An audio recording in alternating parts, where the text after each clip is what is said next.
ಶ್ರೀಮಂತ ಜಿಪುನ ಗುಣವಂತೆ ಸಪ್ತಮಿ ಮದುವೆ ಪ್ರಸಂಗ. ಉದಯವಾಹಿನಿಯ ಹೊಸ ಧಾರಾವಾಹಿ ರಥಸಪ್ತಮಿ ಡಿಸೆಂಬರ್ 8 ಸೋಮವಾರದಿಂದ ಶನಿವಾರದವರೆಗೆ ಸಂಜೆ 6ಕ್ಕೆ ವೀಕ್ಷಕರನ್ನು ರಂಜನೆಗಾಗಿ ವಿಭಿನ್ನ ಕತೆಗಳನ್ನು ನೀಡುತ್ತಾ ಬಂದಿರುವ ಉದಯ ಟಿವಿ ಈಗ ಹೊಸ ಧಾರಾವಾಹಿ ರಥಸಪ್ತಮಿ ಪ್ರಸಾರಕ್ಕೆ ಸಿದ್ಧವಾಗಿದೆ. ಡಿಸೆಂಬರ್ 8ರಿಂದ ಪ್ರತಿ ಸೋಮವಾರದಿಂದ ಶನಿವಾರ ಸಂಜೆ 6 ಗಂಟೆಗೆ ರಥಸಪ್ತಮಿ ಪ್ರಸಾರವಾಗಲಿದೆ. ರಂಗಭೂಮಿ ಹಿನ್ನೆಲೆಯ ನಿರ್ದೇಶಕ ಪೂರ್ಣಚಂದ್ರ ತೇಜಸ್ವಿ ಆಕ್ಷನ್ ಕಟ್ ಹೇಳುತ್ತಿದ್ದಾರೆ.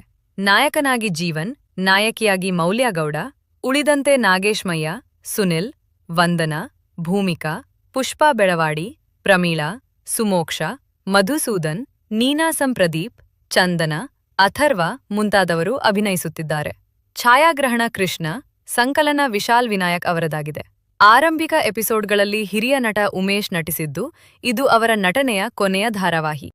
ನಿಸ್ವಾರ್ಥ ಹಾಗೂ ಉದಾರ ಮನೋಭಾವದ ಮಧ್ಯಮ ವರ್ಗದ ಪದವಿ ಮುಗಿಸಿರುವ ಹುಡುಗಿ ಸಪ್ತಮಿ, ಅಪ್ಪನ ಮುದ್ದಿನ ಮಗಳು. ಇವಳ ದಾನಗುಣ ಮಲತಾಯಿಗೆ ಇಷ್ಟವಾಗೋದಿಲ್ಲ.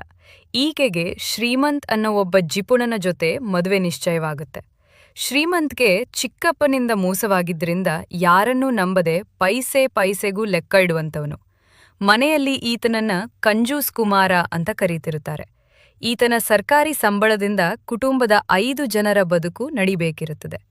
ಎರಡೂ ಪರಿವಾರ ಹೇಳೋ ಸುಳ್ಳುಗಳಿಂದ ಸಪ್ತಮಿ ಮತ್ತು ಶ್ರೀಮಂತ್ ಪ್ರೀತಿಸುವಂತಾಗಿ ಮದುವೆ ಕೂಡ ಆಗ್ತಾರೆ. ತನ್ನ ಕುಟುಂಬವೇ ಒಬವೇ ಸರ್ವಸ್ವ ಅಂತ ನಂಬಿರೋ ಸಪ್ತಮಿಗೆ ಆ ಕುಟುಂಬವನ್ನ ಭೂಮಿಗೆ ಭಾರ ಎನ್ನುವ ಥರ ನೋಡುವ ಶ್ರೀಮಂತನ ಜೊತೆ ಬದುಕುವ ಅನಿವಾರ್ಯತೆ. ಈ ವ್ಯತ್ಯಾಸ ವೈಶಿಷ್ಟ್ಯ ಸಂಘರ್ಷಗಳ ನಡುವೆ ಇಬ್ಬರ ಬದುಕು ಹೇಗೆ ಸಾಗುತ್ತದೆ ಎನ್ನುವುದು ಮುಂದಿನ ಕಥಾಹರಿವು.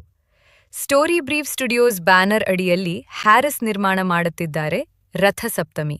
ಡಿಸೆಂಬರ್ 8 ಸೋಮವಾರದಿಂದ ಶನಿವಾರದವರೆಗೆ ಸಂಜೆ 6 ಗಂಟೆಗೆ ನಿಮ್ಮ ಉದಯ ಟಿವಿದಲ್ಲಿ ಪ್ರಸಾರವಾಗಲಿದೆ.